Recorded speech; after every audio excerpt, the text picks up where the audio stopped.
Vlog number 3. My story continued. I left off vlog number 2 with having been told that the memories weren't mine. So you can imagine that I had some cleaning up to do, because the person who I had thought perpetrated that onto me hadn't. So I had a lot of crow to eat. That's an understatement. But that person forgave me, and I am forever grateful.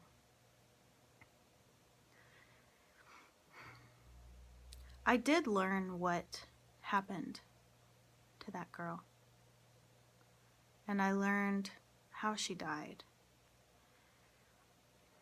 and she wrongfully died.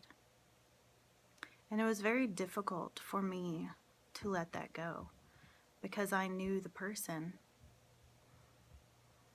involved with that. And this haunted me for a long time. In fact, in many ways, it still haunts me. But I do believe that one day it all comes out in the wash. Yeah. So I continued to study with this extraordinary woman. And one day in class, the most incredible thing happened. There were 10 of us at the beginning. By the end of the class, there were only 2 of us. It's not for the faint of heart. But at this time, at the beginning, there were 10 of us. And one day in class, as she was speaking, her demeanor changed. Her energy became huge, like nothing I'd ever seen with a human being before. Nothing I'd ever felt, more accurately. Seen as well, but felt. And this otherworldly being started teaching the class. And up until that moment, the holiest thing I had ever experienced was my near-death experience and meeting Geschichte. This was just as thrilling. And this was an angel named Michael. And Michael became my teacher for 13 years. And we began to dive into the study of energy and the study of the energy of words in specific. You know, we all go through life and we speak to each other and we use words and we think about their intellectual meaning, but we don't often think about the energetic meaning. What does the energy of the word feel like? So this is where I really learned to focus. Every single week, I spent hours of meditation on single words. And I began to develop a very unique database regarding words. I only speak English.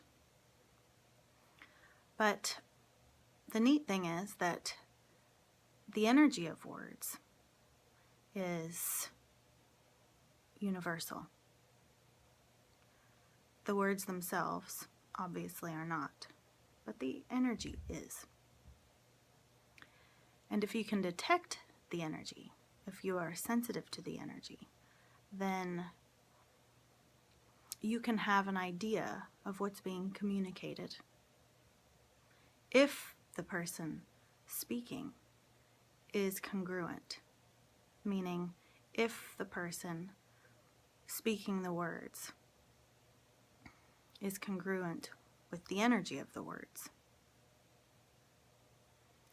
I'll phrase this another way. Often, when someone is speaking, they're saying one thing, but you're feeling something else. Everyone has had this experience. And if the person admits to it, if they're knowingly doing it, it's called a lie. The interesting thing is that humanity is doing it all the time. And we don't know we're doing it. We are being incongruent with the energy we are emitting and the words we're speaking. So this was a very interesting study for me, because at the same time I was studying the energy of words, I was also beginning to hear the energy of people's hearts. When I first started to hear the energy of people's hearts, it was in melodies. It was like a song, like music. And I remember this one class, our teacher would often say, okay, get up and display what you've learned by acting it out. Something like that, which was like, oh, on the spot again. None of us liked it. However, it was a brilliant way to teach. She was a brilliant teacher. And I went around the room that day. By that time, we had about 5 students. And put my hands on the person's arm and listened to the song of their heart. And then sang the melody to them. And for me, it was a powerful moment because I realized something unique was happening. I was beginning to understand some type of language that no one talks about. And the more I studied the energy of words, and the way that I studied the energy of words was, we would be given one word, like hope. And for a month, in fact, we would dive into that word and feel that word and write our discoveries until we could really assess what that word meant, feel what that word meant, and be able to say what it meant. And it was always 11 words or less. So I became very good at feeling the energy of words, and I became very good at being succinct, getting my point across quickly. This is valuable for so many reasons, of course.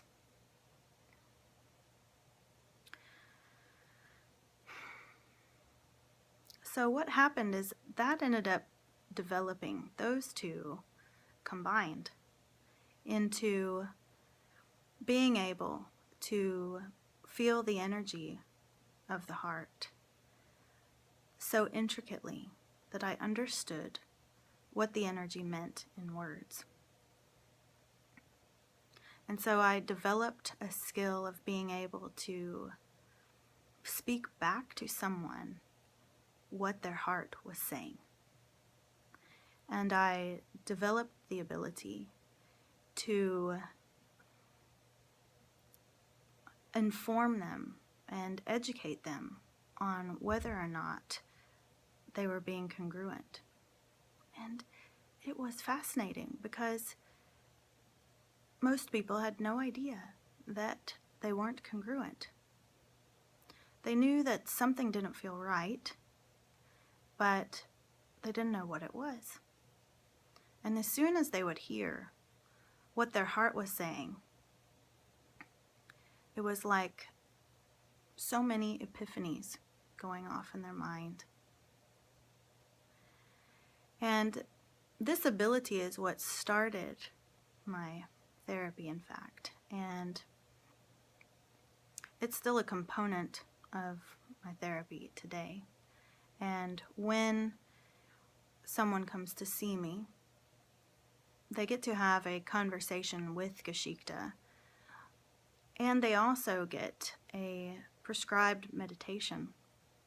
Now, that meditation it's an antidote. So when someone comes in to see me and they're talking for half an hour to an hour about whatever's going on with them, it's emitting a certain story. It's emitting a certain dysfunction. That's why they're there. And that dysfunction has an antidote, has an energetic antidote. And so what occurs is the meditation that is prescribed to them has the words of their heart weaved into the guided meditation. And it's incredible. It's entirely effective. Many people have reported issues that they came in with just disappearing, and disappearing sneakily. Like, I just realized one day that I didn't have an issue with confidence anymore. I just realized one day that I wasn't sad about that anymore. I just realized one day that I wasn't having those repetitive thoughts anymore. So that's where this ability to hear hearts has evolved to. And according to Geschichte, this heart energy is what telepathy really is. That's enough for today. Thank you.